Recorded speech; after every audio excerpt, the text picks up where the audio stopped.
So welcome back, everybody, and I hope you had a chance to grab a coffee and get ready for our next session, which will be the second academic session of today, looking at the topics of real-time indicators of banking stress as well as crisis dynamics. Your moderator for this session is Michael Faulend, who's Vice Governor of the National Bank of Croatia, and he will introduce his panel to us. So the floor is yours. Sean, thanks very much for your kind introduction. Good afternoon to everyone. I'm, as Sean said, Michael Faulend, Vice Governor at the Croatian National Bank. And I have this very nice pleasure to moderate this academic session too. I would also like to take opportunity that I'm really pleased to be at this first international conference that SRB is organizing. It's a really very nice organization. I thank very much to Clara and Paolo for great support of the panel and also all the organizers.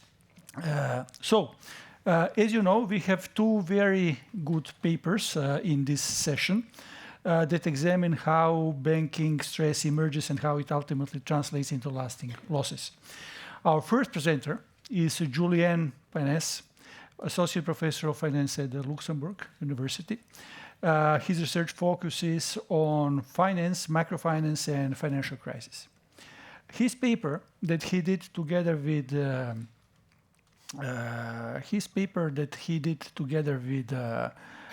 Baron, Levin, and Usenko.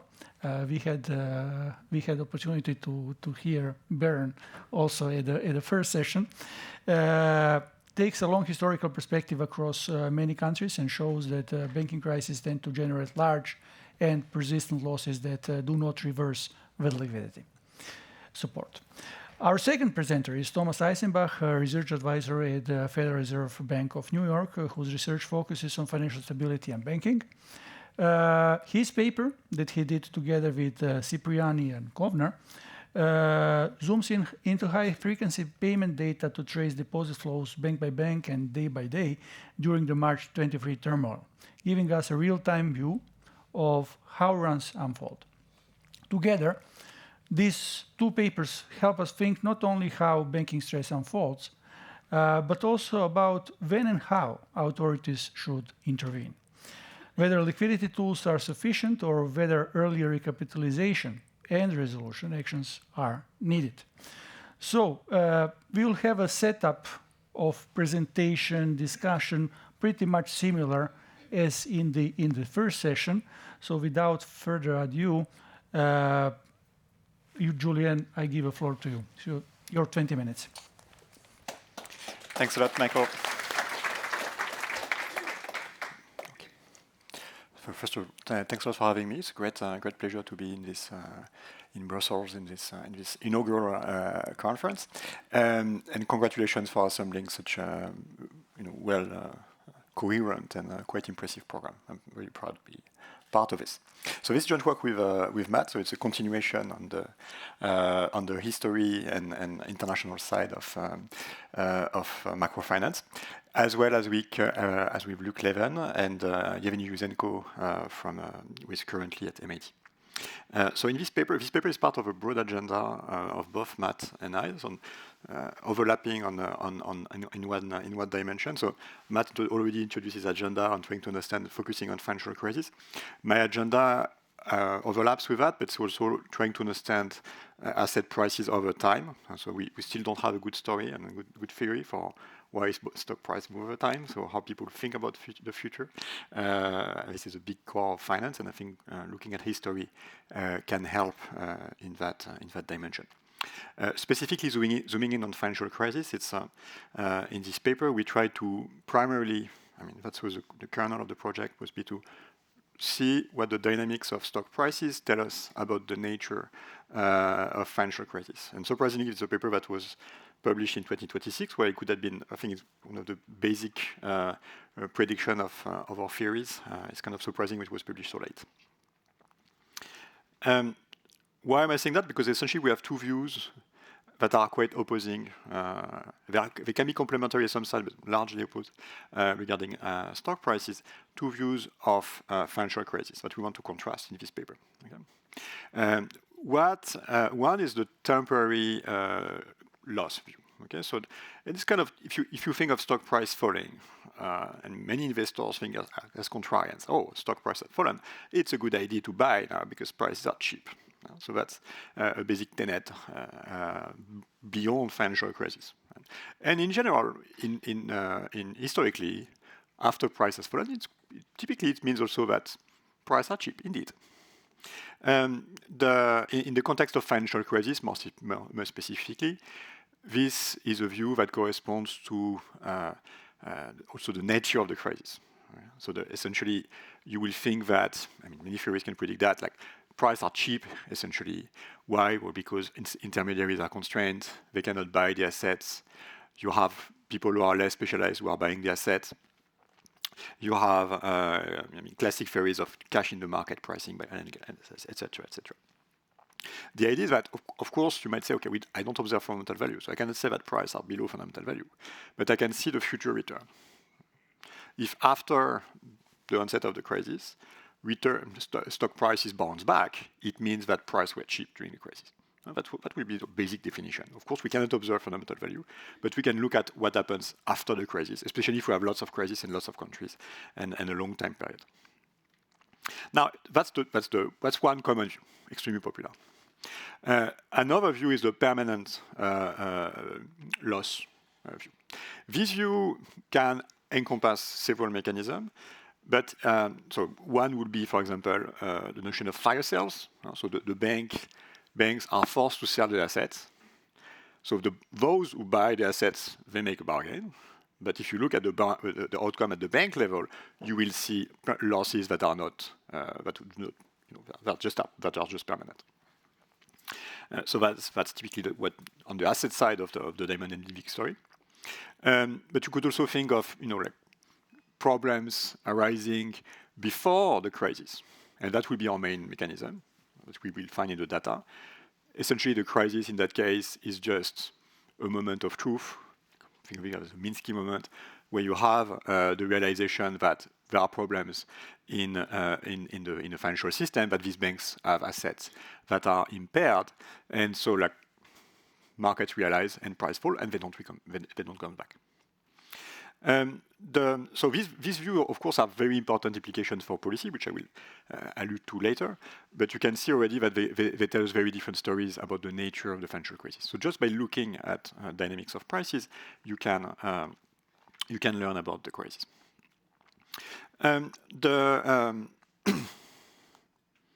So what we're going to do in this paper is that we're going to look at these two views rigorously. So the first question I'm going to ask is, okay, are bank crises permanent or temporary losses in bank value? I'm going to contrast banks with non-financials to try to tease out exactly what is going on. The focus will be on banks, but we will always have also the rest of the economy on the radar. Concretely, I will show you that bank equity losses are mostly permanent over a 5-year window. You can change that window, it doesn't really matter. And I will show you that this kind of follows quite naturally from that, what in finance we call that a cash flow shock. So it's not a discount rate shock. It's not like people are willing to require a higher risk premium to buy these assets. It's more like cash flows are permanently wiped out. So the decline will be mostly earnings driven. Second question I'm going to ask is that, okay, what can account for these losses? So again, we're going to look at the data, and more specifically, we're going to look at aggregate, but also at the top banks data, following on the dataset that Matt has been painfully constructing over the years. And we'll be able to look at the nature of these losses. Okay, so are these losses correspond to asset sales, or do they correspond to write-downs? Essentially, I'm going to show you that there is a slow recognition of write-downs that map to these losses. We're going to also look at, so essentially it's going to tell us that fire sales are not a primary candidate to explain on average the pattern that we see across crises. I'm also going to show you that in the cross-section of countries, non-performing loans kind of tell us which crises are the worst. So countries that have the highest non-performing loans ex post, tend to be the countries with the worst outcome. Third, we're going to look at, and this will be probably the most tentative part of the paper, to what extent, historically, policy interventions have managed to alleviate those crises. Coming back to the temporary versus permanent view, these theories are not only they have different prediction regarding the cause of the crisis, but they also have different prediction regarding what and how should government intervene.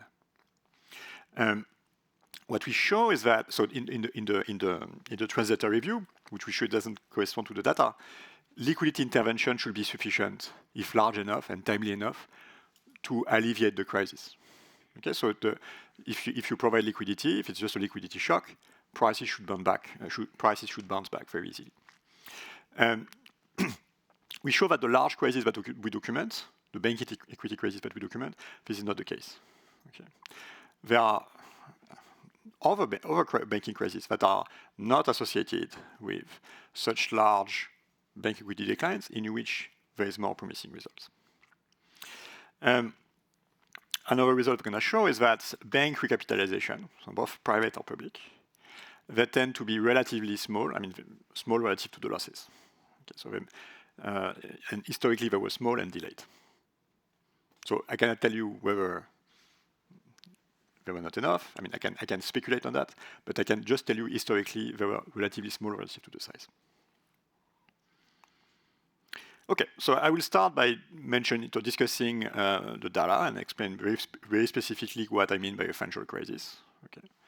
Then I will tell you what accounts for the permanent losses.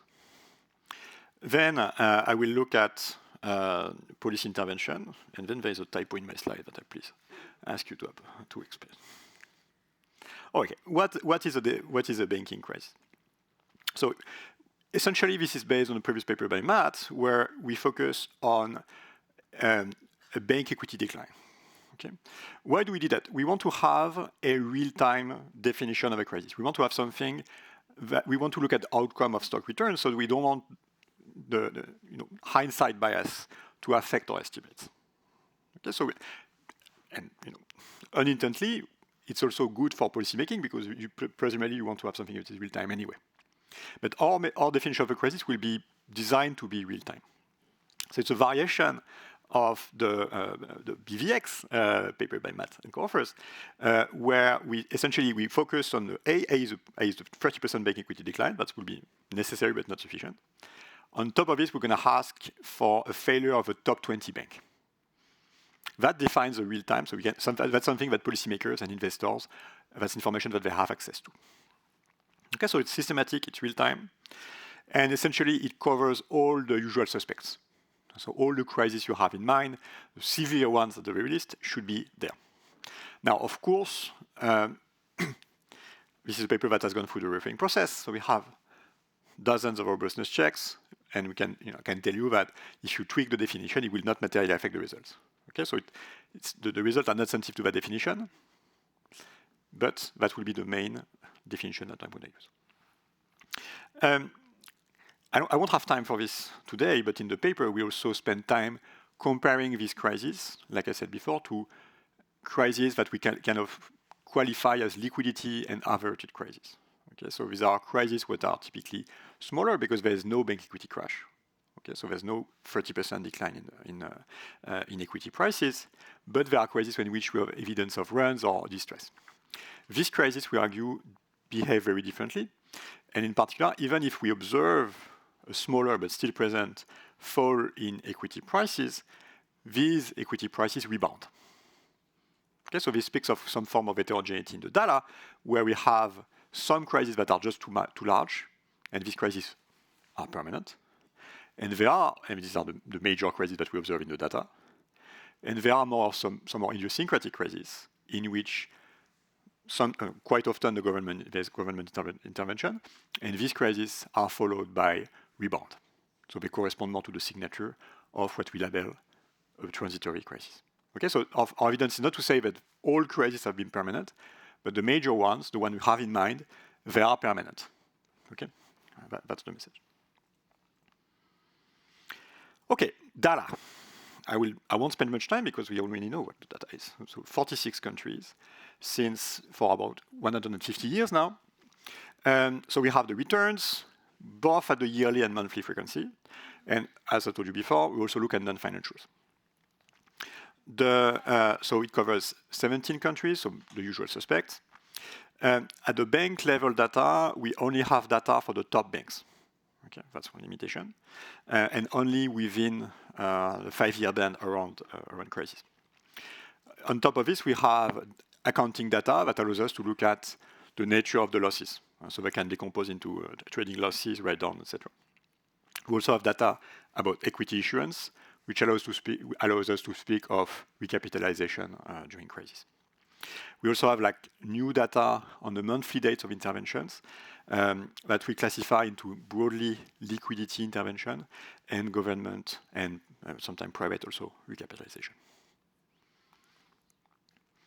Okay, so what accounts to these losses? So here I'm showing you in a picture the cumulative returns around a crisis. So -1 will be the onset of the crisis, the year just before the crisis. And what you see here in blue are the returns for banks, and orange, the returns of the non-financials. So when you go down, you go down. When you recover after 0, it means that prices were cheap because returns bounce back. So what you see is that for the non-financials, you have essentially an element of recovery. So the bank stock tend to recover their pre-crisis loss, whereas for banks, if anything, it's flat. Flat meaning you don't earn a larger return than on average. Okay.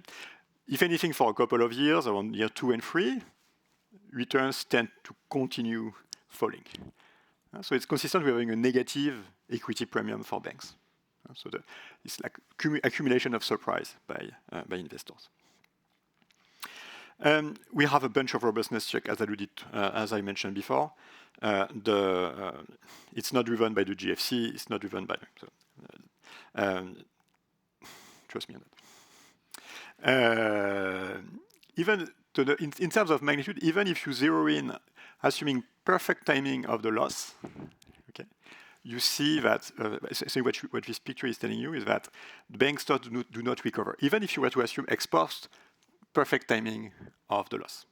Okay, so in blue again these are banks, and you see that it's kind of a model. Of course, mechanically you will see a rebound because we are just picking out the trough in each crisis, but you see that the post-crisis level never reaches back to the pre-crisis level.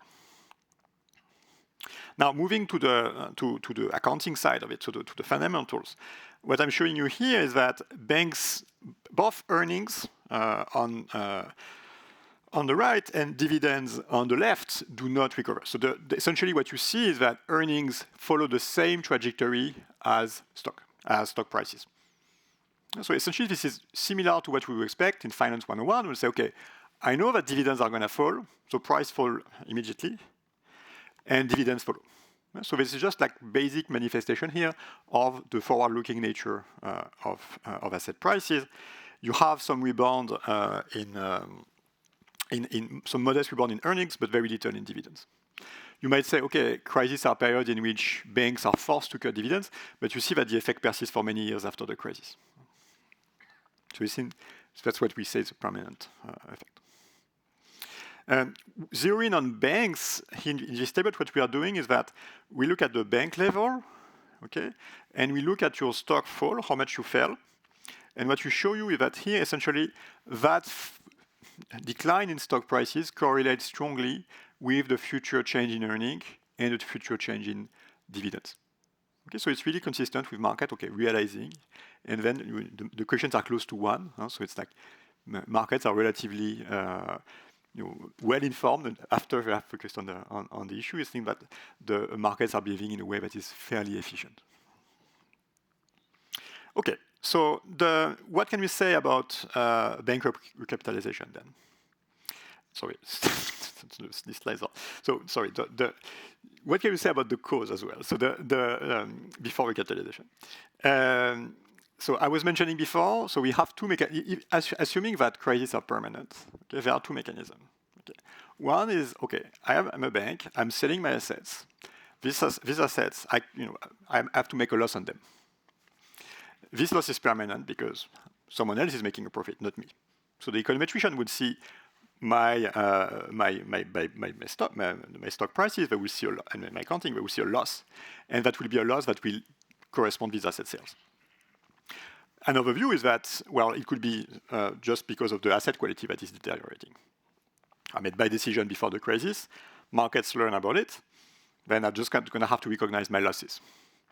What we see in the data fairly clearly is that the asset sales are not really an important component of the loss in value. So what you see in black here corresponds constructed slightly differently, but essentially to the loss in equity value. It's scale relative to the pre-crisis value. So you see essentially a 40% fall on average in the large banks that we have. And what you see in red are the trading incomes. Okay, so it's fairly flat. It's slightly negative, but fairly flat. Inconsistent with the fire sale view. If you look at the other lines, essentially they cover anything that is correspond to write-downs and slow recognition of losses. This is consistent with the view that over time, accountingly, the bank will recognize their losses, write down the value of assets, and eventually you converge after 5 years to what markets were anticipating at year 0.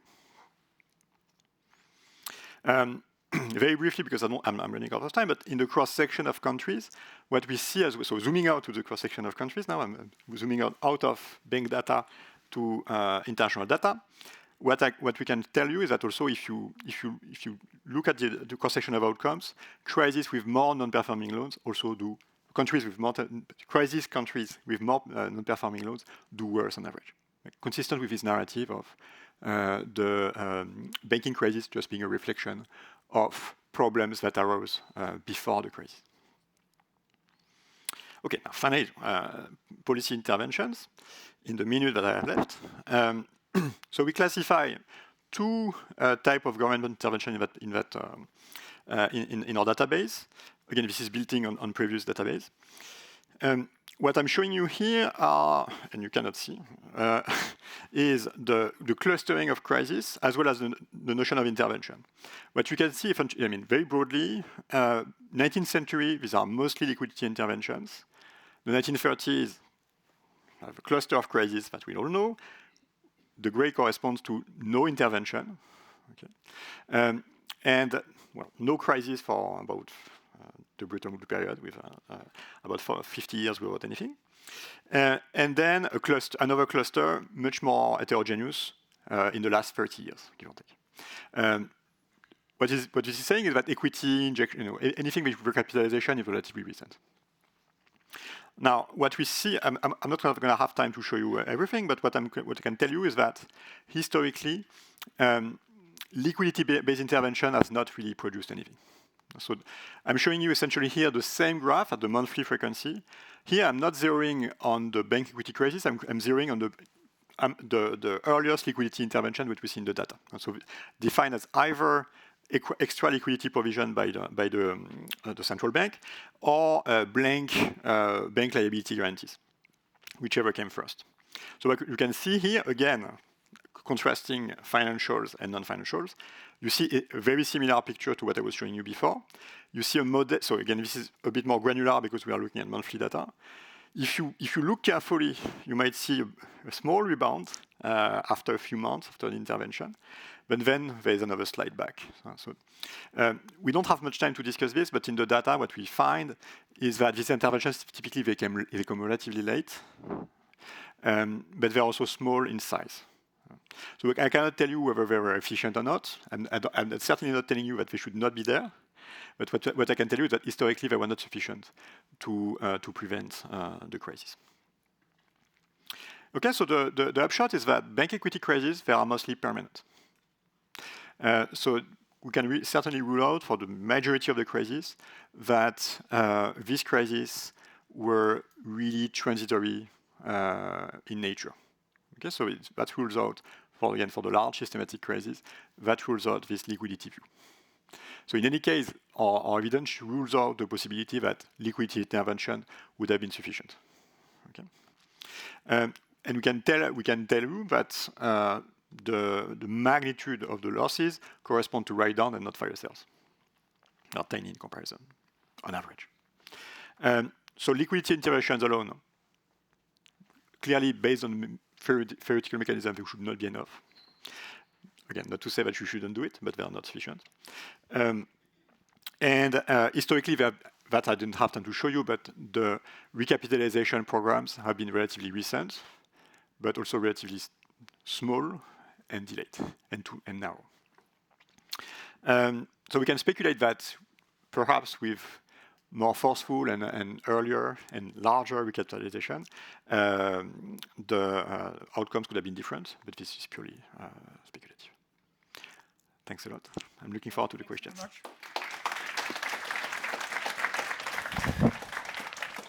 You did a great job writing this paper, and your presentation was a very good teaser to everyone to read it afterwards. Yeah? But we'll also do a little bit of a discussion to add a bit of this teaser. So if you allow, I'll put 2-3 quick questions, and then I will turn to Thomas to add on that. And you will then address these questions, and then we'll turn to audience. So first, your evidence suggests that bank equity experiences large and permanent declines at crisis onset. Yeah? The decline is earning-driven, not discount-driven. However, there are also panic-only crises, you showed that, which behave very differently, in a sense that liquidity interventions are effective and bank equity recovers in those cases. From a policy perspective, do you have an idea to what extent it is possible to distinguish these two types of crises in real time? Second one, you showed that most losses come from write-downs rather than fire sales. Should we interpret this as evidence that solvency problems, which are rooted in bad management decisions, typically predate the panic rather than being created by the panic itself? And consequently, would it be realistic to expect that such failing banks could be effectively restructured through liquidity support and recapitalizations that you at the very last said, rather than through resolution, which might include also new management and business model? Thomas, can I turn to you to add on that? Yeah. Yeah. Super fascinating work. I wanted to emphasize again how impressive this going to these historical archives is. When I was a research analyst in my undergrad, I did a little bit of work like that for a project, and to me the novelty of like looking at these old things wore off pretty quickly. And I mean, I understand that presumably if you have a knack for that, that might be different, but still doing like hundreds of thousands of these photos must be tiring. So it takes a lot of perseverance, and we thank you for that. I think I have sort of two main questions and one follow-up that to something you said at the very end. My main questions are whether you have a sense of distinguishing the idiosyncratic shocks with just an individual bank getting into trouble versus aggregate shocks where many banks get into trouble, and how much of the losses you have in your crises, which sort of by definition are more of these aggregate events, are due to the amplification and are due to whether the sum is greater than the parts. So if each of these banks had gotten into trouble individually, the equity losses wouldn't have been as big, which is sort of important for thinking about dealing with it in the moment, but also in advance. And then the other question is, you didn't have much time to talk about recapitalizations, but I wanted to ask, if you could tell us a little bit more about what you did and what you find. Because there's recent work by my co-author Stefan Luck with Emil Werner and Sergio Carrera on how surprisingly predictable bank failures are. So that for banks that ultimately fail, their fundamentals, according to just regular accounting measures, had been deteriorating for like years in advance. So these failures don't really come out of the blue. And one big difference between recapitalizations and liquidity measures is liquidity measures you can only do the moment the crisis happens. You can't do like ex-ante liquidity support. But recapitalization is something you can do ahead of time. So I think that would be, learning about that would be super interesting. Okay. Thanks a lot for the questions. I mean, these are fantastic questions. Questions which I hope I could always, these are probably different papers, but I will explain that. Let me start with Thomas because I have it in front of me. Okay, on the amplification mechanism, that's, I think, our data doesn't allow us to separate between pre-crisis issues materializing, okay, and an amplification effect. I don't know how to separate those two without any structural model or without theory. So we need a structural model, a bit like what Anya was showing, to be able to design the two, unless someone comes up with some identification variation that I don't know. So again, to reinforce that, so we don't know to what extent the crisis itself is generating, like a dooms loop, or that came with many names, a vicious circle. We don't know. Regarding the predictability, so indeed, it seems like, again, it sounds like it's a moment of truth. So before, and Matt has shown that in his work, and by the way, all the credit regarding data is for Matt, because I've not done any historical recollection. But what Matt has shown in his previous work is that to some extent, crises correspond to neglected crash risk. So there is some element also of price being too high in the build-up of credit. So that kind of tells us a little bit about the mechanism. So that addressing a little bit your question, I will come back to it. But regarding, it's a macro thing. But markets in the cross-section, they clearly, we agree. It's like if you look at the cross-section of banks, if you look at market to book, for example, they tell us a very clear picture about which banks are doing poorly, and also we see. I showed you in the regression result that in the cross section, banks that have worse outcome in terms of stocks, they are followed by worse outcome in terms of dividends, earning, etc. So markets are, it's easy to say that markets are irrational, exuberant. I mean, it's very, and in many cases it's true. But when you look at the data, it's kind of wow. It's still impressive ex post that you see such patterns that are that coincide with a lot of efficiency. So you don't want to dismiss the rationality of, at least the efficiency of financial markets either. Okay, on the question, Michael, on the real-time nature. So that's the easiest question you have for me, because indeed in real time we define the criteria in real time, so I can tell you, okay, this crisis is more like this or this, if history is a guide. Now, having said that, typically if you see, so the real-time nature of the data comes from stock prices. So if you see a 30% equity crash, I can tell you, we're in trouble now. But typically it means historically it's already too late. So there's a high probability that any policy intervention is probably too large. So you would like to go even before to say, okay, in the build-up, we have to do something. So leaning against the wind, that's something our paper doesn't, cannot tell you exactly what to do. We know from the literature that, of course, you want to monitor credit growth. Credit booms are associated with worse outcome. We can replicate that. But okay, this is also real time. Again, so that could tell us a bit, but that's all I can say if I want to be careful.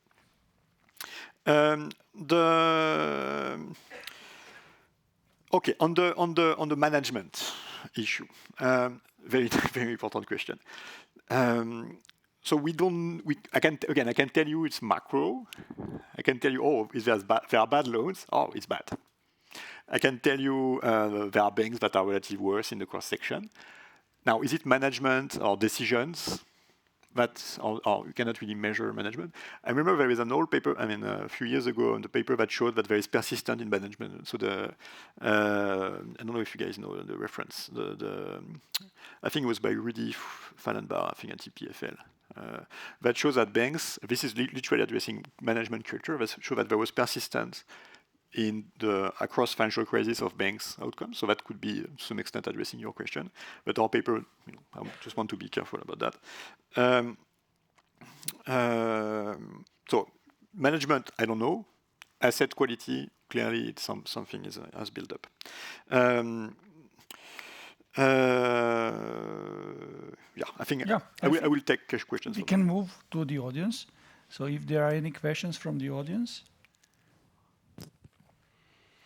I see one hand over there on the left and also in the back. Thanks. Please. So very interesting. So you document these permanent losses, and then you show that this is due to these write-downs and these NPLs.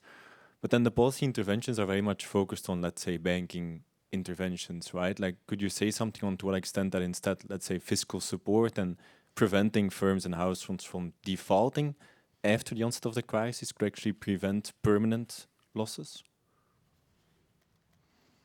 And also it was one on the back. Yes, please. Yeah, so these permanent losses suggest that, as you indicated, that is presumably an accumulation in a period of bad lending and often associated with a credit expansion. So this brings back, I think, the notion of macroprudential policy very much. But I think you also bring back what Thomas was saying. This is what is unique with banks. I mean, banks are treated as solvent until they're closed down. While normal firms, when a firm is doing badly, will get restructured earlier. And so we have these bankings, this strange state where we keep pretending they're alive until they're not. And by then, sometimes they could have been, predictable moment earlier where we could have done something, but because of the nature of the funding, we tend to delay. So I'd like your comments on that. Julien, would you like to? Yep. So on the fiscal nature, so one thing I didn't have time to time, so thank you for your question, is that if you look at the ex post returns, okay, because ex ante you might say, okay, these banks are very cheap. Let's go, let's save those banks because they are so cheap. Now we know that ex post returns on bank stocks are not be high. So it means from a taxpayer viewpoint, from a purely financial, it's not there, right? So if you want, we're not saying that government should not step in, but if they, again, using fiscal expansion.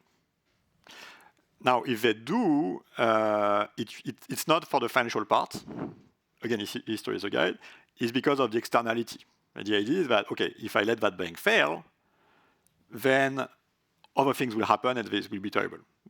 But that comes to Rico's point. It's like, banks are special, and we probably want to bail them out, but not because of the financial reason, unfortunately.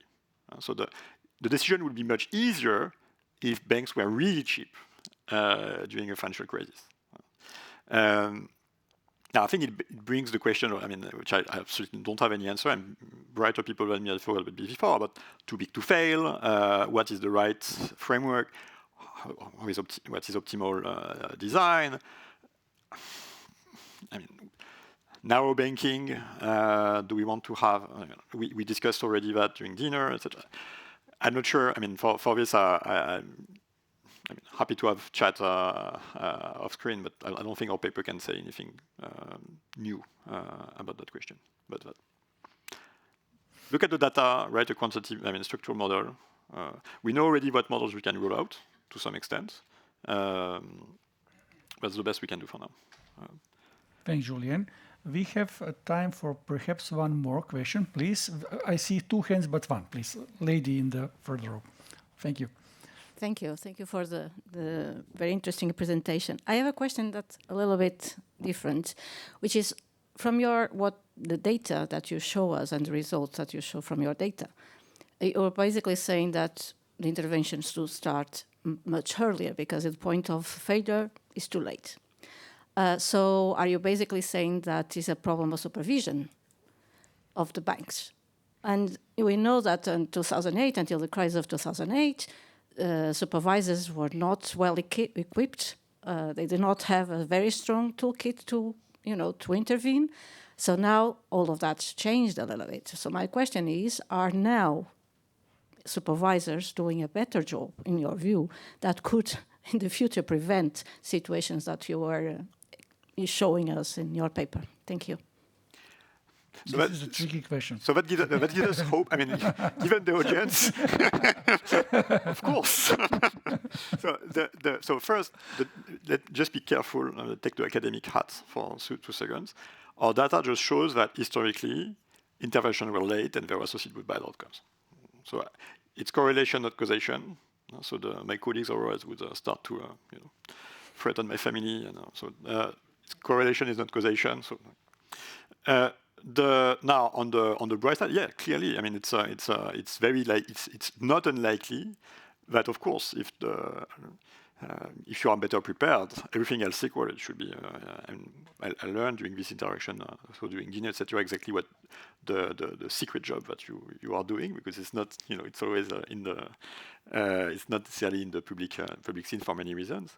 And clearly there are reasons like better preparedness should help. And the great fact, the US intervention actually in the 2009, if anything, is kind of an example of if you do early, you have an outcomes that tend to be better. Now again, this is just history. History repeats, history repeats itself, but we're always with some interesting variations. So I don't want to speculate on that. But that's to give us some hope. Julien, thanks very much. You gave us and provided us with this deep dive in a historical data set that was created fortunately, and which will provide us with opportunity to have many more analysis on these issues. In the second paper, we will now jump into the other end of the timeline.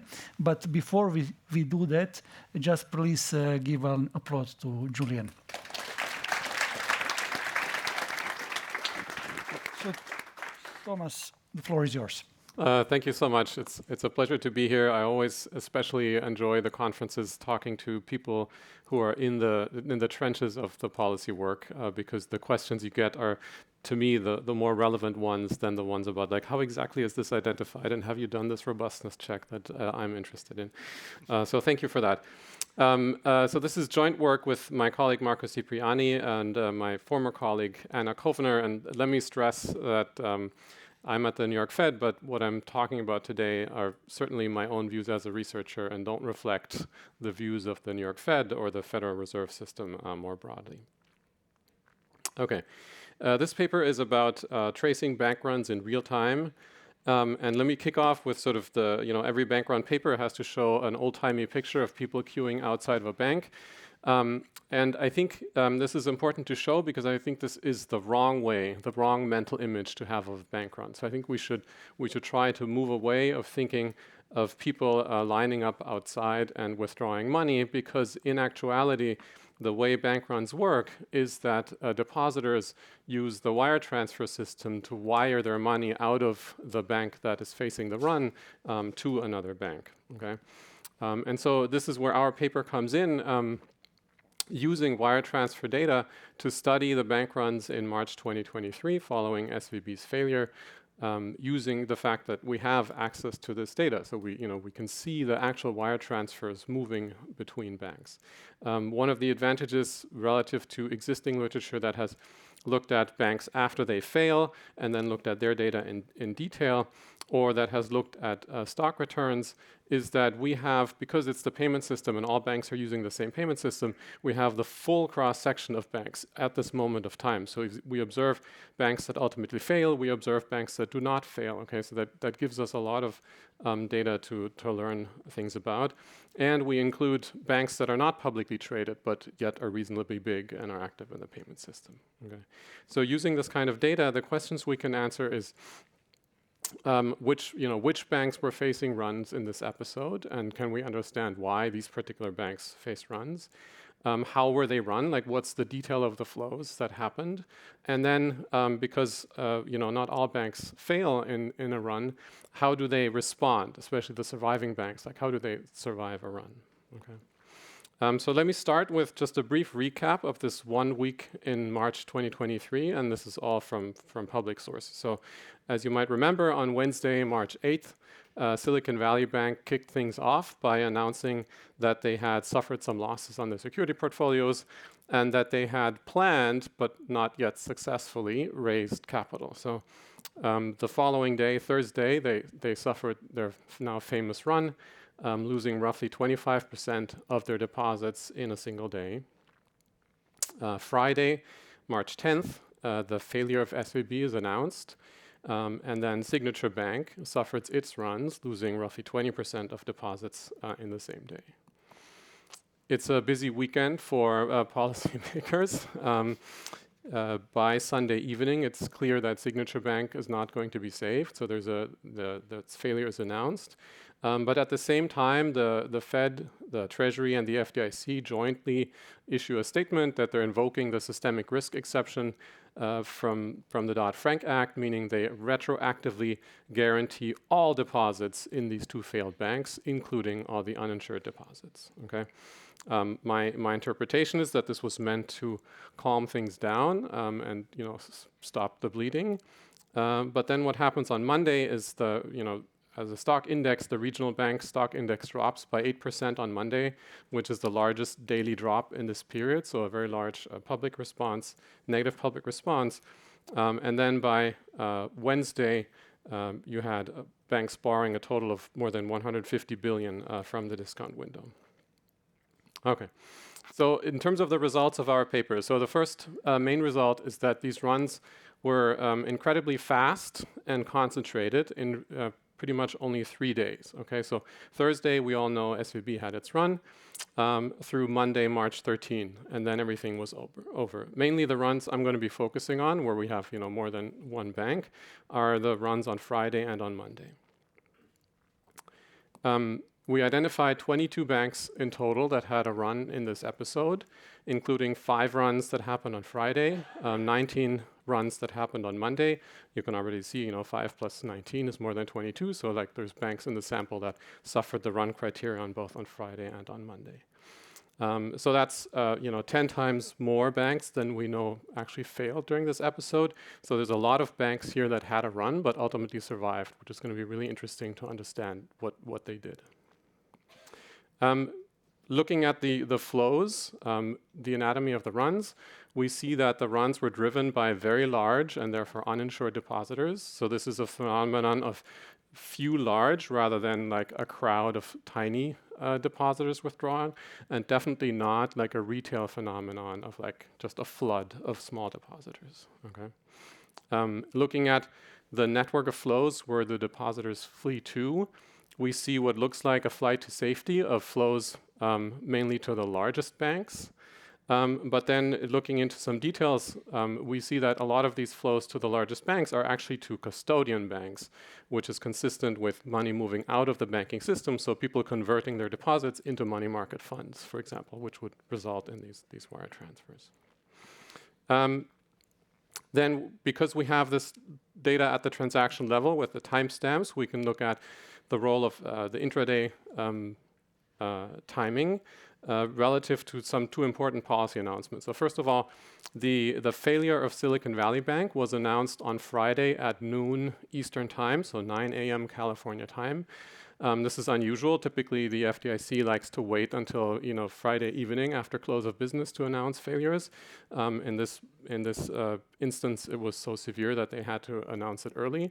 But that gives us the ability to see whether the runs that we've identified for Friday, whether they are sort of spread throughout the day, the people withdrawing their money, or whether they're concentrated in the afternoon, which would be consistent with the run being triggered by this announcement. And indeed, we do find that they're highly concentrated in the afternoon, so after the announcement that SVB had failed.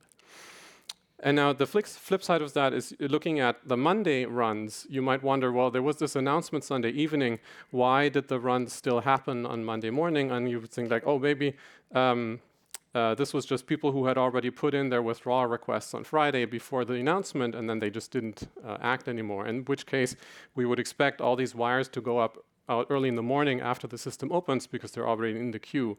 And we don't find any evidence of that. So on Monday, there's no sort of concentration in the morning. The unusual payments are sort of uniformly distributed during the day. So it looks like these were decisions actively made on Monday after the announcement. Then looking back and thinking, okay, well, now we know which banks had runs. What of their characteristics we observed in advance was had predictability to figure out who was run, and this informs this big debate about whether there's fundamentals or panic driving runs, and whether it's really a distinction.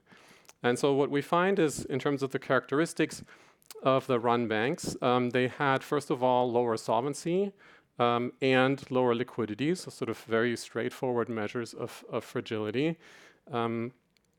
But then what's interesting is they had higher uninsured deposits, but very intriguingly, conditional on how much uninsured deposits they had, they came from a smaller number of depositors. So sort of their deposits were much more granular. They had these really large individual depositors, uninsured depositors. Okay. And then the final really striking feature is they are predominantly and disproportionately publicly traded. Okay, so the likelihood of being run conditional on all the other balance sheet characteristics when you're public is higher, as if you weren't conditioning on any balance sheet characteristics. So it's like a really strong indicator of vulnerability in this crisis. And so I won't have time to go into this in detail today, but this is all very consistent with like the global games models of bank runs, where you have sort of an underlying fundamental solvency state of the bank, and the bank, will fail if it's sort of fundamentally insolvent, and there's a region where it's fundamentally solvent and will just never fail. But importantly, there's an intermediate region where you have this ambiguity whether the bank will fail or not, and the outcome is conditional, where if enough depositors withdraw, it will fail. If the number of depositors withdrawing is sufficiently small, it will survive. And the global game measure sort of gives you a threshold that uniquely determines the outcome and says if the fundamentals are below the threshold, there will be a run. If the fundamentals are above the threshold, there will not be a run. And crucially, where that threshold is in this intermediate region depends on a lot of characteristics that define the strategic environment. So things that are not related to the actual solvency of the bank, but things like, is it publicly traded? Things like, are the depositors sort of very granular or very dispersed? And, the characteristics that we find. Then, because we have a lot of banks that survive this run, we can look at how they respond to the run. And we find sort of a very interesting short-term versus long-term difference. So in the short term, we find that they substitute their lost deposits with emergency borrowing. And in their emergency borrowing, there's sort of a clear pecking order where first they go to the FHLBs, the Federal Home Loan Banks, which are these sort of strange institutions in the US system. And they seem to fulfill this role of lender of next to last resort. And then only if the outflows are really severe do the banks turn to the discount window, the actual lender of last resort. Interestingly, we do not see any sales of securities or other assets to raise liquidity in the short run. In the longer term, we see that there's a big substitution of the lost uninsured deposits with new insured deposits, and banks, the run banks, paying significantly higher rates on their deposits overall. Okay, so let me go into the details a little bit more. How do we identify run banks in the payments data? So this is a little bit tricky because this wire transfer data is surprisingly volatile, especially for banks that send not a lot of payments. Okay, so we have to limit attention to banks that are sufficiently active in the payment system to be able to reliably say that their payments are unusual. We end up with a sample of about 600 banks. So that's roughly the 20% most active in the payment system out of the over 4,000 banks that we have in the US in the payment system. And then we construct a z-score of a bank's net payments received. Okay, so at every day we calculate their net received versus sent, sort of their net change in the liquidity position. And then because some banks have persistent net inflows in Fedwire, but persistent net outflows in like some of the other payment system the Fed operates, or vice versa, we need to take out a mean. We calculate that based on the prior 12 months. And then some banks just have much more volatile net flows than other banks, and so we normalize by the bank-specific standard deviation. Okay, so now with these z-scores and the cross-section of z-scores across banks, I can sort of show you like a very big picture view that tells you a lot about what happened. Okay, so here I'm showing you the tails in the daily cross-sectional distribution of these z-scores. So the negative numbers are banks that on that day had outflows, the positive banks that had net inflows, all like in the z-score measure that's normalized. And you can see starting January 1st, these tails sort of fluctuate around as you would expect. And then, on Friday, the March 10th, the first percentile jumps down, and then on Monday, it's down even worse, okay? But then things go back to normal. So you can see that in terms of systemic, in terms of, a reasonable number of banks having runs, it's really Friday and Monday that stand out. And interestingly, the runs are worse actually on Friday than on Monday than on Friday. For our analysis, we're going to draw a line at -5 and say that every bank that has a z-score of worse than -5 is going to be a run bank. Okay, how do the runs unfold? Our empirical approach for the regressions is going to focus on Friday and Monday, where we sort of have a handful of banks that face runs. And we're going to run these panel regressions on daily measures of payments activity, always on a sample that starts January 1st and ends on March 14th, the Tuesday. And so we're going to run this measure of payment activity on the left-hand side on like bank fixed effects, date fixed effects, and then these two interaction terms of a dummy for the date being Friday and a dummy for banks that had a run on that Friday, and similarly for Monday, okay? So the coefficients are going to give you the unusual activity of the average run bank that had a run on the respective run day. Okay, so the first type of analysis we're going to do is the scale of payments activity on run days. So I'm putting on the left-hand side log payments value, so dollars of payments sent received, log payments volume, number of payments sent and received, and then log average payment size. And you can see if you look at payments sent, the crucial measure here, the value, so the dollars of payments sent more than triples for the run banks. These are, log left-hand side, dummy coefficients on right-hand side, so you have to exponentiate the coefficient, while the volume, the number of payments sent only increases by around 20%. So consistent with that, the size of the average payment sent increases a lot. Looking at payments received, you see a little bit of a decline on Monday, and we actually find that it's the largest banks that reduce the payments they send to these run banks, right? So there's sort of a theory in the literature saying, oh, actually the large banks are going to act as lenders of last resort in the system and provide support to banks that are run. And so we find actual evidence of the opposite. It's the largest banks that are cutting back the liquidity they're sending. Just to sort of a very salient picture, I think, is thinking of the size of the individual wire transfers, like how many dollars are sent in each wire transfer. On the left-hand side, I'm showing the non-run banks during normal times and the run days, so you don't see a difference in the histogram. On the right-hand side, these are the run banks. And you can see that these unusual payments are massive, right? They're like in the tens of millions to hundreds of millions of dollars each individual payment, okay? Which is very consistent with what we know from public sources for Signature Bank. They lost $19 billion in deposits on Friday, and this was a total of 1,600 requests, so just the average request was $12 million of individual payments. Where does the money go? So you can see here, I'm splitting by where the money goes into the largest banks, greater than 250 billion, large banks and small banks, and there's a clear flight to the very largest banks. On Monday, it's somewhat more balanced. But if you look at within the largest banks, the custodian banks are actually a very large share. And so you can see that among the custodian banks, the increase in payments is actually much more. And once you take them out of the largest 5, those are the green highlights, the flight to safety just gets a lot smaller, okay? So it really looks like a lot of this, what looks like maybe too big to fail flows, are actually flows out of the banking system altogether. So there's some more nuance to interpreting this. The role of public announcements, let me quickly skip this because I don't really have much time. You know, on Friday, it's all concentrated in the afternoon. On Monday, it's not. Okay, so I think what's really interesting is how banks respond to being run, okay? So we have weekly balance sheet data in sort of a coarse form, and fortunately, it's exactly from Wednesday to Wednesday where the runs happen in the intermediate days. Looking on the liability side, as expected, you see like the outflows of deposits at the run banks and not much at the non-run banks.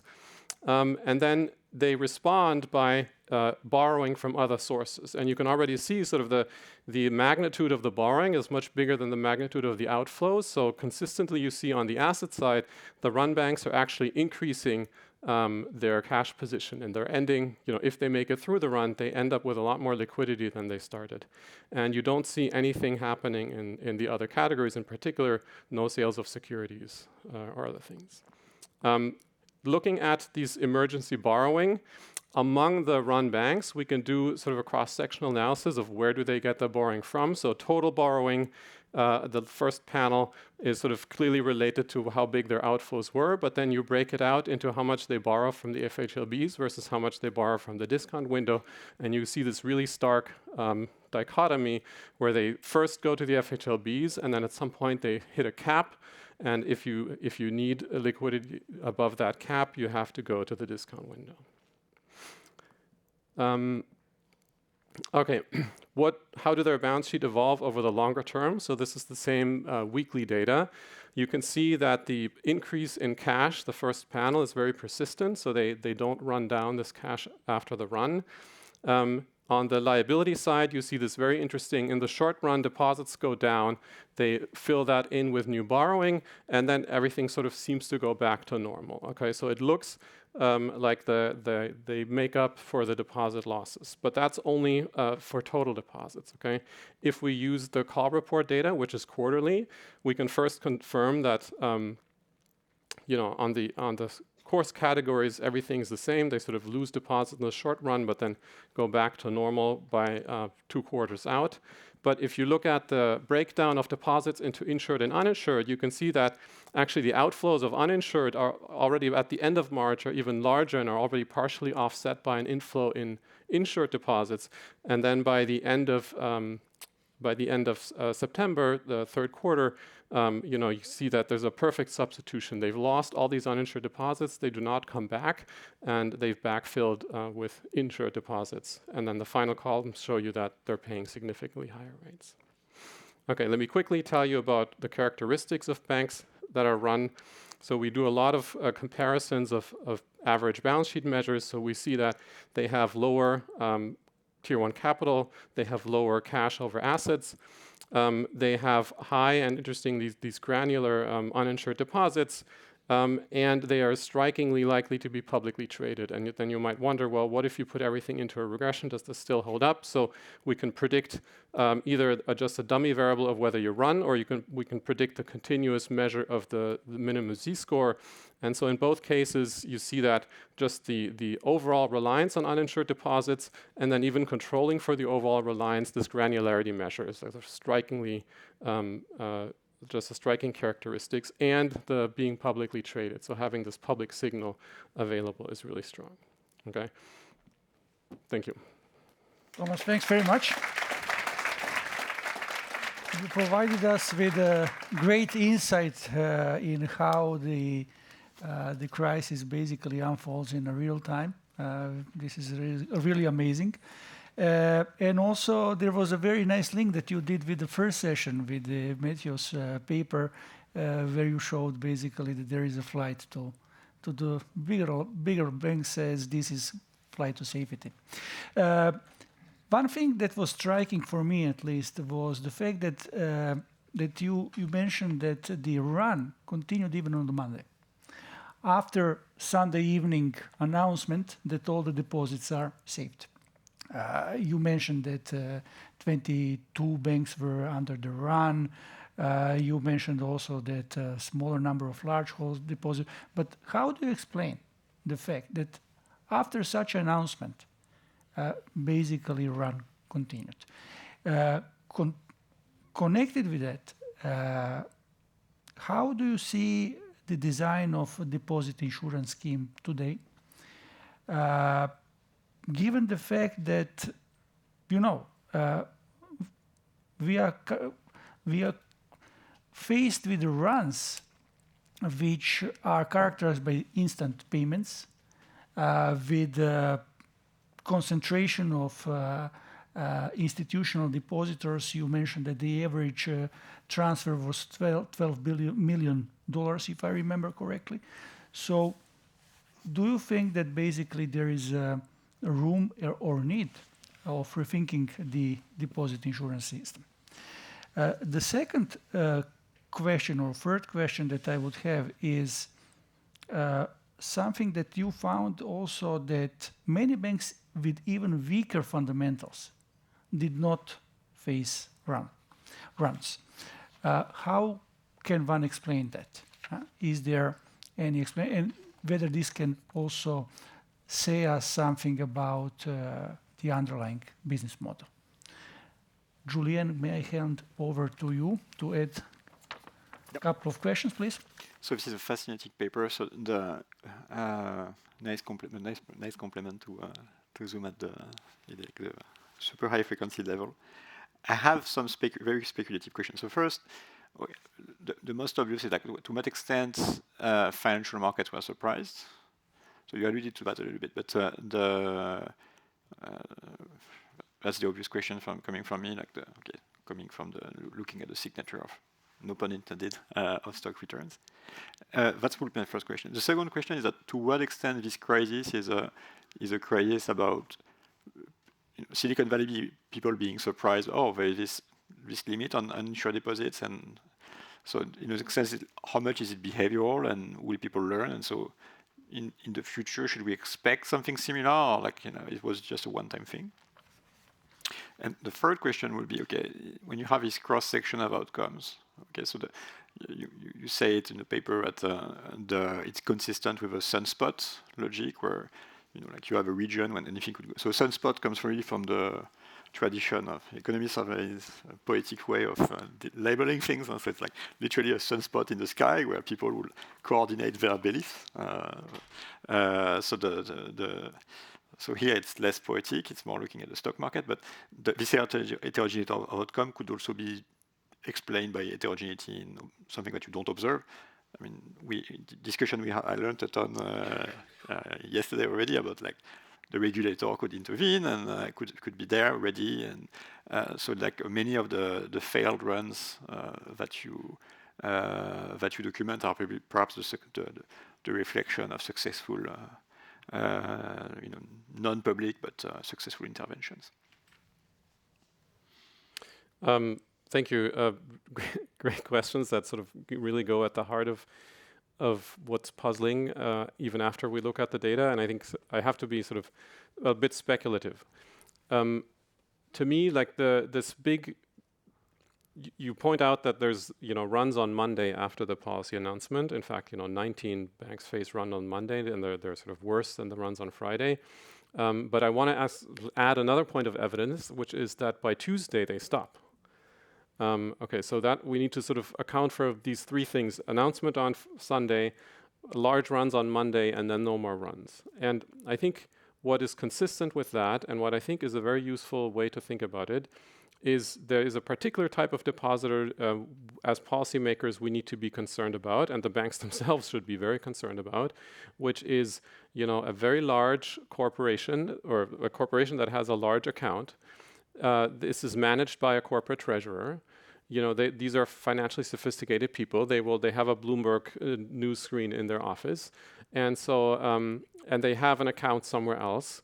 And if there's any sort of sign of trouble, they will just move their money. they don't want to be yelled at by their CEO the week later, like, why did you leave your money? They can move, and they will move right away. They can always come back a few days later. So unless they're sort of heavily reliant on this particular bank to do all their payroll and all their whatever, like if they have like a really deep relationship with this bank in terms of all the services they use, they're just going to move. Okay, so you have to be very aware of people who have a large amount of cash that they put somewhere for some yield, and are going to be easy to just move away. Now, there's only, not all depositors are like that. Not even all uninsured depositors are like that, right? A lot of large depositors, as I said, need the bank services and cannot easily substitute. And so that, I think, to me explains why once you have these flighty depositors gone, the run will stop. So that sort of accounts for the fact that they still happen on Monday, but then they're over. Okay, so which is also interesting, I think, from a resolution perspective, because these things happen so much. Once you are dealing with a resolution, the depositor base you're left with, you sort of lost a large chunk of deposits, but they're very special, and the ones that remain are also sort of special in their characteristics, and that might be useful to take into account in the planning. In terms of deposit insurance design, I think it's really hard, right? From a policy perspective, the question is, who do we want to insure? And thinking of this dichotomy, I think we want to insure the people who are really reliant on the bank for liquidity services, even like big companies that do payroll through these banks. We do not want to insure the people who just move their money around searching for yield and are are quick to move away. And I don't know if there's a good way, to do that. We would have to rely on the banks themselves at being better aware of like each individual depositor, especially their largest depositors. Is this the type that will stick around, or is this the type that will leave at the first sign of trouble? And I think this is sort of something for the supervisor to figure out, like what are consistent measures that we could apply, and we could force the banks to report to distinguish between really flighty deposits, flighty uninsured deposits, and stable uninsured deposits, rather than just increasing a blanket deposit guarantee and basically just getting rid of all incentive for monitoring by the counterparties. Julien, you asked about financial market response. So we did a little bit of analysis on stock returns. We don't see any sort of divergence in the trends of stock returns of the run banks versus non-run banks before the crisis. So it doesn't look like equity investors were particularly aware of these differences. In terms of whether there's like behavioral learning, I think there's sort of interesting anecdotes for SVB that have been reported in the press, that a lot of the depositors in SVB actually did not have accounts somewhere else. So I've heard from people who said there was active debate in like Slack channels of startup founders saying like, well, I only have my personal account of Bank of America. Can I wire these $50 million to my personal account, or will I go to jail, because I've wired this to my personal account? But interestingly, now they all have a second corporate account. Okay, so I think one big learning is that among the few sort of large depositors that did not have a second account, now everybody has a second account. So, in terms of these things repeating in the future, it's going to be even faster, and you can be sure people are going to move right away because now they're set up to do so. And then finally, I think this result that there are banks with weak fundamentals that don't get run, this is sort of something where we as researchers have learned more between different versions of the paper, and we're going to be posting like a revised version fairly soon.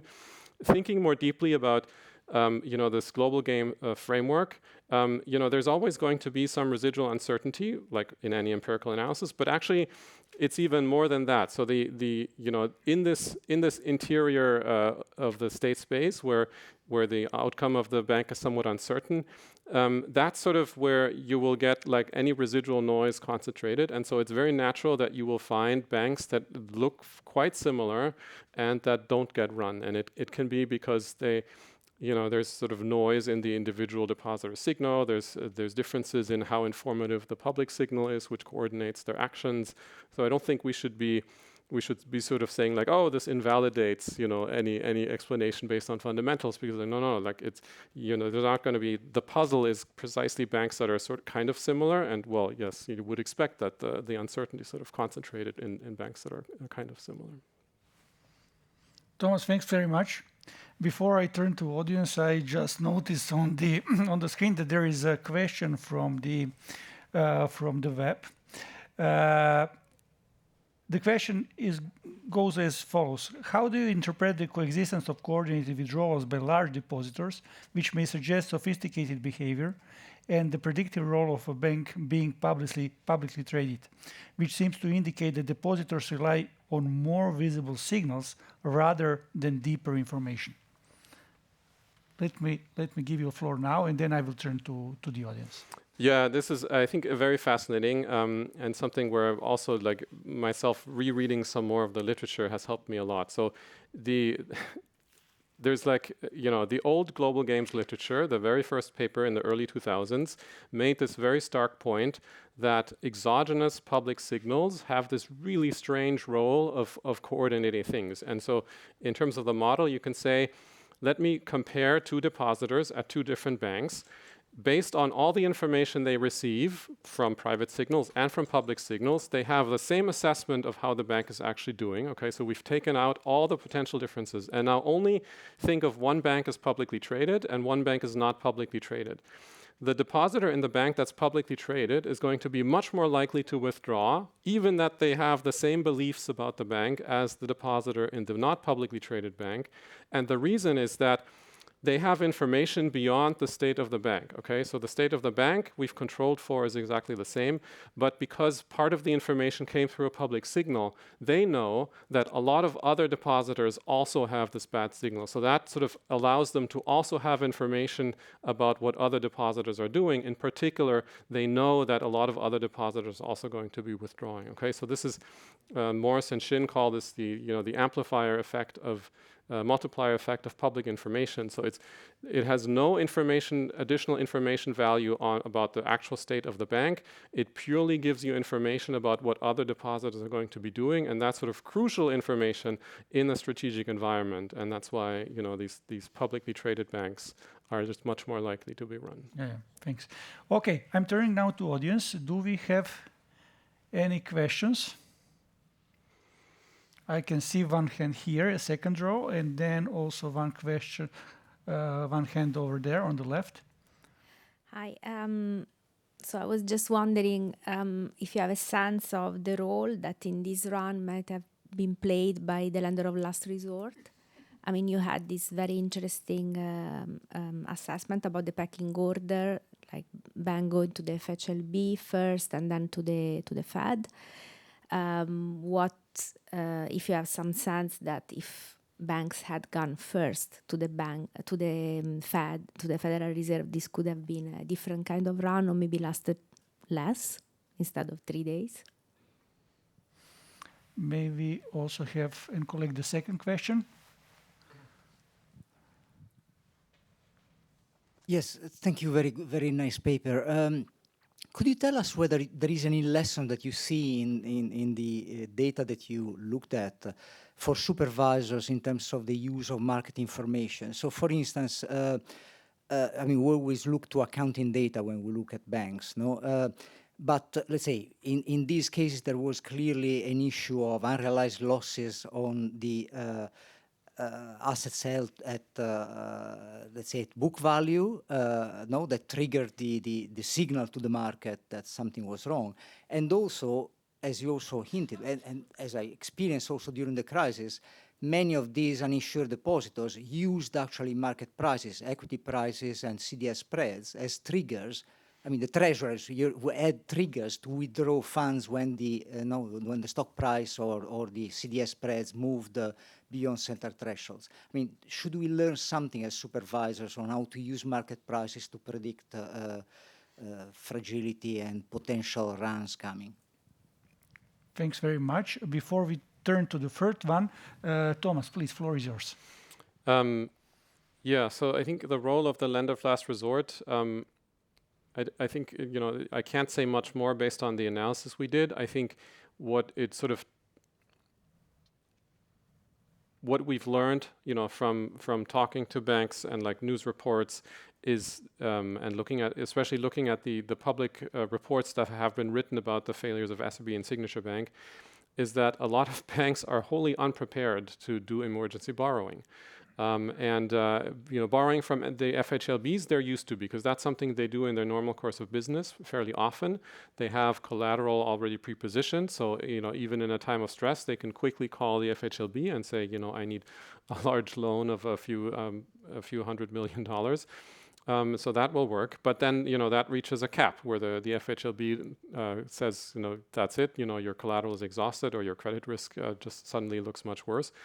And then you need the actual lender of last resort. But if you've never even tried the borrowing from the discount window, if you haven't pre-positioned any collateral, then at the speed these kinds of things are happening, these are not viable options. So even if you look at Signature Bank, and I encourage everyone interested in reading the New York State Department of Financial Services report, they had a whole weekend, right, from Friday to Sunday evening to figure out what collateral they could pledge to the discount window, and they couldn't get it done, right?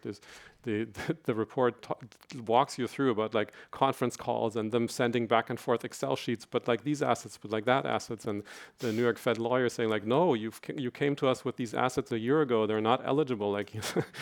So I think one thing that as academics we tend to not appreciate is that these resolutions, and I hope you guys probably appreciate this, they have to happen in a fairly limited number of time, and you cannot scale up to 100 people working on it because there's communication friction. So you need to make sure that the processes in place are sort of easily activated and people know what they're doing for this to work out.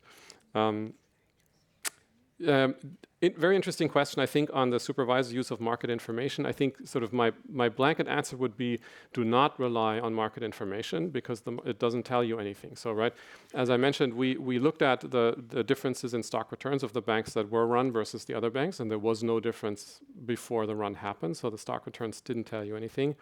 I know, there's been a lot made of the unrealized losses on the held-to-maturity portfolios, but that's something that was, first of all, it's not actually a characteristics of the banks that were run, so we find no significant difference between the run banks and the non-run banks in terms of their unrealized losses, which is also consistent with the evidence that of Gregor Matwas and co-authors in the paper they put out immediately after the run. So, SVB was not an outlier in terms of unrealized losses.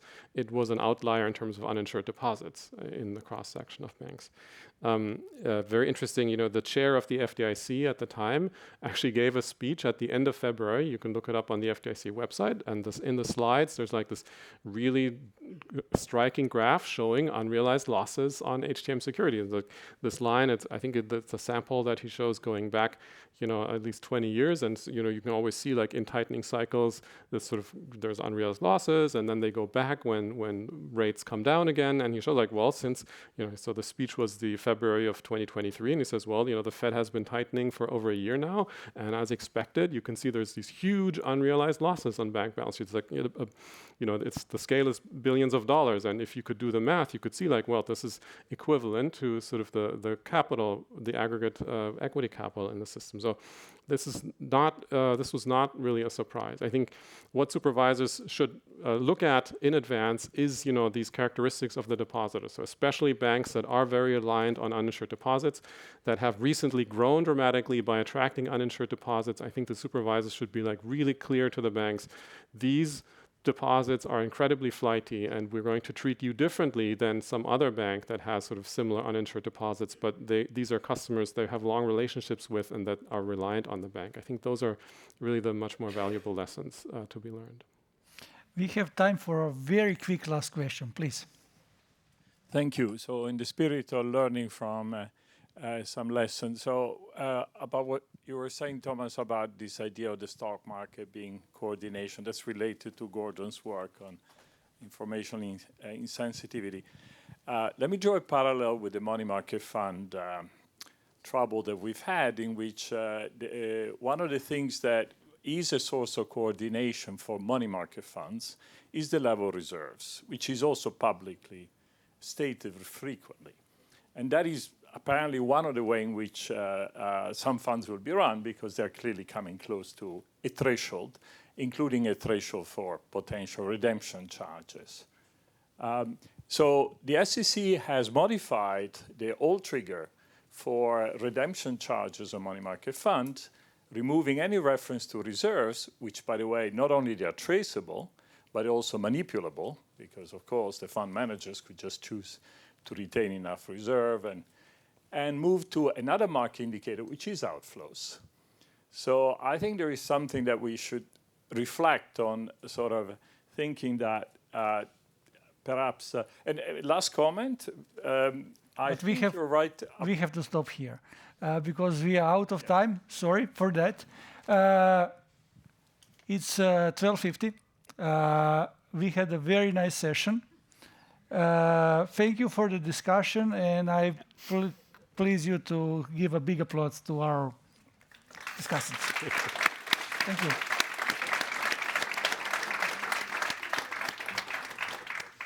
Thank you very much, Michael, and thanks to our speakers as well. We certainly have much material to take away and reflect upon for the afternoon sessions. Up next, we'll go to our Resolution Young Researcher Award ceremony, and to present this award, I'd like to call back on stage once again SRB Chair Dominique Laborex.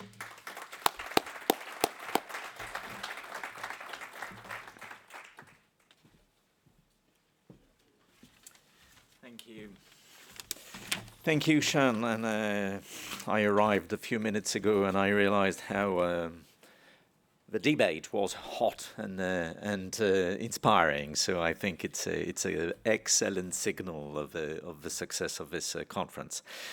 But now, well, it's the moment for let's say, awarding our researcher the first award we will ever deliver this year. So it's a great pleasure to, again, welcome you to this specific part of this conference dedicated to this award. This award aims to recognize outstanding research by early career scholars working on topics that are highly relevant for financial stability and banks' resolution policy. It's also intended to encourage young researchers to engage with the policy questions that lie at the heart of our field and to strengthen the dialogue between academia, practitioners, and policymakers. The challenges surrounding bank failures, deposit insurance, systemic risk, and the transmission of financial shocks remain central to both research and policy debates. Fresh ideas and rigorous analysis from the next generation of scholars are therefore invaluable. This year, we received 18 submissions discussing many relevant bank resolution topics, such as MREL, liquidity and resolution, sale of business tool, but also interesting papers on resolution of CCPs and insurers. So a long list of topics covering a large span of resolution areas. The nominated papers illustrate both the intellectual diversity and the policy relevance of current research on financial stability. The first paper, by Helena Carvalho, examines how deposit insurance affects banks' lending behavior depending on their sources of funding. The analysis shows that deposit insurance can create different incentives. It may encourage risk-taking when lending is funded with insurance deposits, but it can also lead to inefficient lending decisions when banks rely more heavily on wholesale funding. The second paper, by Vedant Agarwal, studies the optimal effect of deposits insurance in a macroeconomic model that incorporates both panic-driven bank runs and fundamental insolvencies. It highlights the trade-off between reducing run risk and preserving market discipline, suggesting that intermediate level of insurance coverage may maximize welfare. And the third paper by Luigi Falasconi focuses on the role of bailout expectations in shaping banks' credit spreads. Using a dynamic macro banking model and market data, it shows how declining expectations of public support after the global financial crisis contributed to higher credit spreads and changes in banks' incentives. Let me be frank here. Picking the best paper was not easy at all, given the high quality of all the submission and the broad range of topics. This said, as you can imagine, at some point we had to make a choice. This is unfortunately the role of the resolution authorities. At a certain moment we need to decide. And so, without further ado, the winner of the first edition of the SRB Resolution Young Researcher Award is Helena Carvalho.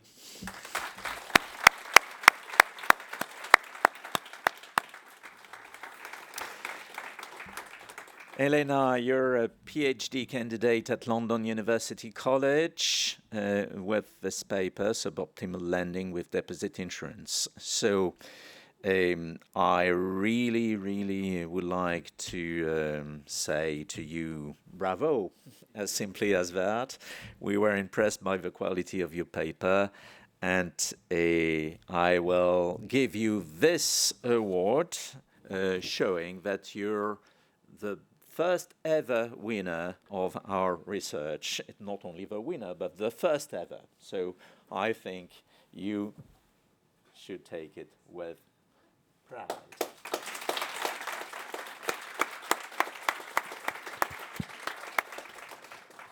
Thank you. I want to thank the SRB for the opportunity and for the generosity. And I would also like to give a shout out to the other finalists who presented their excellent job market papers and gave us an example of where the frontier of economics and finance research is at. So I encourage everyone to go and take a look at their papers as well. Thank you very much, Helena. Could you, perhaps we could take 2 minutes. Could you explain how did you first encounter this research problem, and what made you decide to commit your efforts to exploring it? Because the topic is fairly precise, if I may say so. Before I started my PhD, I worked in the Portuguese Central Bank, and my smart and dedicated colleagues taught me a lot on banking regulation, capital requirements, liquidity requirements, the MREL and the TLAC. And they taught me on why we need banking regulation, about bank runs and coordination issues, but also that it creates its own distortions. And sometimes we even need more regulation to fix those distortions. And that's always in the back of my mind. So when I saw the systemic risk exception being used to insure all the deposits at the failing banks, it rang some bells in my head. And I went back to theory, and I wanted to revisit what we know on the topic. And I saw some scope to think a little deeper on what the modern bank looks like and whether those models are still fit for purpose or if we could add something to it. And that's what I try to do by being a little more explicit and a little more realistic on the fact that deposits, in fact, are sticky and that the modern bank has a very diversified funding structure. And once we add those ingredients, then the results, the predictions in the model, they change very sharply. And that was my message with this paper, is that expanding deposit insurance coverage may result in more lending, but it may also lead the banks to pass on some profitable lending opportunities. Okay. So the systemic risk exception, this will be the topic for the next conference of the SRB, because, you know, it's a controversial one. It's not mentioned in our regulation for the single resolution mechanism, and it's something which is heavily debated in different fora, in particular with the IMF during their FSAP reviews. Perhaps you know that. But I wanted to ask you something else.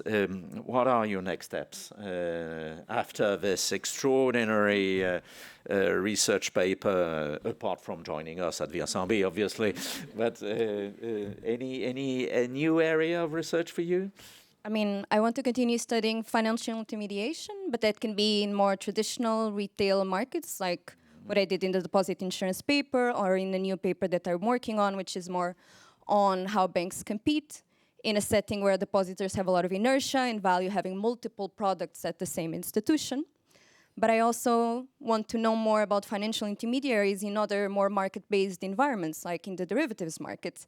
How do they act in moments of crisis? How they supply this protection and insurance to firms and to households? And do they step up when the going gets tough and we're in crisis? Do they manage to keep the markets flowing? So that's what's more in line with my research agenda. Definitely fascinating. Let me give you again an applause and congratulate you again for this award.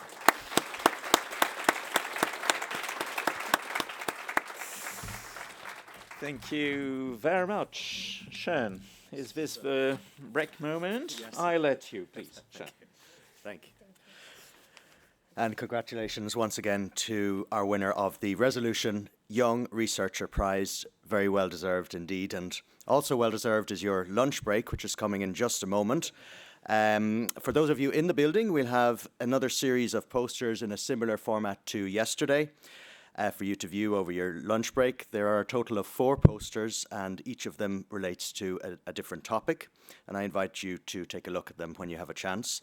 If you're joining us online, you won't be able to see the posters in graphic format, but you will be able now to scan a QR code, which will direct you to the exact paper in question. So I invite you to do that if you're joining us online. We'll reconvene here in about 70 minutes' time, 7-0, at 2:15 p.m. Brussels time, and I wish you a bon appétit.